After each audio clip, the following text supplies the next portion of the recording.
श्री शक्ति नमः। ओम श्री शक्ति नमः। ओम श्री शक्ति नमः। अर्ध श्लोक की देवी भागवत। जिस प्रकार सप्त श्लोक की दुर्गा जिस प्रकार सप्त श्लोक की दुर्गा, सप्त श्लोक की गीता, पंच श्लोक की गणेश पुराण, चतुर्थ श्लोक की भागवत, एक श्लोकी भागवत, एक श्लोकी रामायण, एक श्लोकी योग वासिष्ठ, सार्ध श्लोकी दुर्गा तथा एक श्लोकी महाभारत प्राप्त होता है, उसी प्रकार अर्ध श्लोक की देवी भागवत भी प्राप्त होता है, जो तात्विक दृष्टि से बड़े ही महत्व का है। पुराण वाङ्मय में देवी भागवत का अत्यंत महनीय स्थान है। इसमें भगवती जगदम्बा पराशक्ति के रूप में निरूपण हुआ है। इस पुराण के प्राकट्य के विषय में इसी पुराण में बताया गया है कि जब भगवान वेद व्यास ने अपने पुत्र श्री सुखदेव जी को गृहस्थ आश्रम ग्रहण करने का परामर्श दिया तो ज्ञान मार्ग के उपासक श्री सुखदेव जी ने प्रवृत्ति मार्ग को स्वीकार नहीं किया। तब वेद व्यास जी ने मोक्ष मार्ग विलासी अपने पुत्र से कहा, हे महाभाग, आप मेरे द्वारा रचित वेद तुल्य श्रीमद् देवी भागवत पुराण को पढ़ो। इसमें 12 स्कंद है। यह पुराण सभी पुराणों का आभूषण है और इसके सुनने मात्र से सत और असत वस्तुओं का यथार्थ ज्ञान हो जाता है। चरसंज ज्ञान विज्ञान सूट मारते न जायते। व्यास जी ने इस पुराण के प्राकट्य कथा बताते हुए आगे का हे माँ मते, एक समय की बात है जब माँ पल्ले अवस्था में एकांत के मध्य वटापट्टा पर भगवान विष्णु बाल रूप में शयन कर रहे थे और बड़े ही विशाल मगन थे कि किस सिद्धात्मा शक्ति ने मुझे इस बाल रूप में उत्पन्न किया है, मैं उन्हें कैसे जानूं। उसी समय आदि शक्ति भगवती ने आकाशवाणी के रूप में आधे श्लोक में ही संपूर्ण अर्थ को प्रदान करने वाले ज्ञान को बताते हुए कहा अर्थात सब कुछ मैं ही हूँ, सब कुछ मैं ही हो और दूसरा कोई भी सनातन नहीं है। भगवान बाल मुकुंद सोचने लगे कि इस सत्य वचन का उच्चारण किसने किया, उसे कहने वाले को मैं कैसे जानूं, वह स्त्री है या पुरुष। तब उन्होंने उस श्लोकार्ध रूपी भागवत को अपने हृदय में धारण कर लिया। वे उसके अर्थ पर चिंतन करने लगे और बार बार उसका उच्चारण करने लगे। बालमुकुंद को चिंतातुर देखकर उसी समय भगवती पराशक्ति शंख चक्र धारण किए चतुर्भुजा माँ देवी के रूप में अपनी सखियों सहित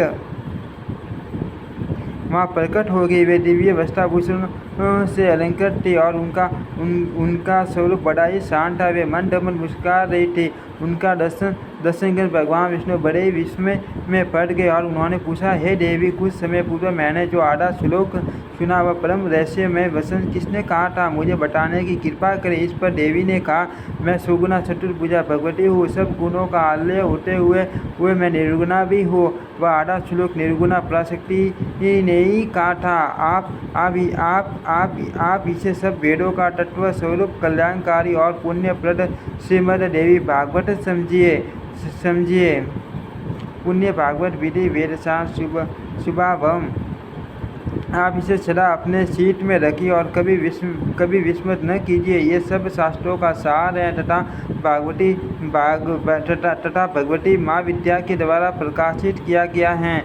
तीनों लोकों में इससे बढ़कर अन्य कुछ भी ज्ञात व नहीं है। ऐसा कहकर देवी अंतर्ध्यान हो गई और भगवान विष्णु ने यह श्लोकार्ध देवी भागवत रूपी मंत्र अपने हृदय देश में सदा के लिए धारण कर लिया। कुछ समय बाद जब ब्रह्मा जी दैत्य के भय से डरकर भगवान विष्णु की शरण में गए तो भगवान को ध्यान में स्थित होकर मंत्र जप करते हुए देखकर ब्रह्मा जी बोले, हे देवेश, आप किस देवता का जप कर रहे हो, आपसे भी बढ़कर कोई है क्या। तब विष्णु जी बोले, हे महाभाग, हम सभी में जो कार्य कारण रूपा शक्ति विद्यमान है, जिनके द्वारा ये संसार पालित पोषित और तिरोहित किया जाता है, वे सनातनी परा विद्या है। वे ही सभी वे सभी ईश्वरों की भी स्वामिनी हैं। उन भगवती ने आधे श्लोक में जो कहा है वही वास्तविक श्रीमद् देवी भागवत है। प्रत्येक द्वापर युग में उसी का विस्तार होगा होगा होगा श्लोकादेनतया प्रोक्त तदेव भागवतं किल विष्णुरो भविता तस्य द्वापरोऽधो युगे तथा। इतना कहने के अनंतर व्यास जी ने सुखदेव जी से फिर कहा, हे महाभाग, तब ब्रह्मा जी ने उस भागवत का संग्रह किया और उन्होंने इसे अपने पुत्र नारद जी को सुनाया। पूर्व काल में वही भागवत देव ऋषि नारद जी ने मुझे दिया और फिर मैंने इसे 12 स्कंधों में विस्तृत किया। हे पुत्र, यह पुराण वेद तुल्य हैं, सर्ग प्रतिसर्ग आदि 5 लक्षणों से युक्त हैं तथा भगवती के उत्तम सहितों से ओतप्रोत हैं। यह तत्व ज्ञान के रस से परिपूर्ण, वेदार्थ का उपभ्रम करने वाला, ब्रह्म विद्या का निदान एवं भवसागर से पार कराने वाला है। यह पुराण अत्यंत पुण्यप्रद है। आप इसके 18,000 श्लोकों को हट्टे गम कर लो। यह पुराण पाठ तथा श्रवण करने वाले के लिए अज्ञान का नाश करने वाला, दिव्य ज्ञान रूपी सूर्य का बोध कराने वाला, सुखद शांतिदायक, धन्य दीर्घ आयु प्रदान करने वाला, कल्याणकारी तथा पुत्र पौत्र की वृद्धि करने वाला। इस प्रकार वेद व्यास जी के द्वारा प्रेरित किए जाने पर व्यास जी के शिष्य सूत जी ने तथा श्री सुखदेव जी ने श्लोकादर्श से विस्तृत हुए श्रीमद् देवी भागवत पुराण का अध्ययन किया। भगवती की कृपा से भगवान बाल मुकुंद को जो आधे श्लोक में देवी भागवत प्राप्त हुआ, उसे ब्रह्मा जी ने ग्रहण किया और फिर उसी को व्यास जी ने 12 स्कंदों में विस्तृत किया गया। वही देवी भागवत हम सबको प्राप्त हुआ। यह भगवती आदि शक्ति तथा भगवान वेद व्यास जी का जीवों पर मान अनुग्रह हैं। ओम श्री शक्ति नमः। ओम श्री शक्ति नमः। ओम श्री शक्ति नमः।